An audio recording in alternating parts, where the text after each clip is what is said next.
বদরের ময়দানে এই পাশে কোরাইশ, এই পাশে মুসলমানেরা। বিশ্বনবী জালাময়ী ভাষণ দিলেন, তোমরা দেখতে পাচ্ছ এটা বদরের ময়দান না, এটা আল্লাহর জান্নাত, ওই জান্নাতের দিকে ছোট।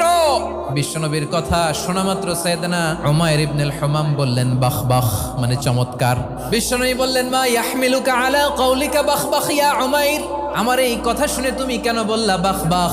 ইয়া রাসূলুল্লাহ, আপনার এই কথা শুনে আমি বড্ড খুশি হয়েছি, আর আমি প্রত্যাশা করছি আমি যদি ওই জান্নাতের মালিক হতে পারি তাহলে কতই না ভালো হতো। সুবহানাল্লাহ বলেন। বিশ্বনবী বললেন উমাইর আনতা মিন আহলিহা, তুমি ওই জান্নাতের অধিবাসী, তুমি জান্নাতি। উমাইর চিন্তা করলেন আমি জান্নাতি, নবীর মুখ দিয়ে যখন বেরোইছে ওই জান্নাতে তো আমার ঢুকতেই হবে, কিন্তু হাতে 3টা খেজুর খেয়ে যদি জেহাদের ময়দানে যাই তাহলে জান্নাতে যেতে তো দেরি হয়ে যাবে।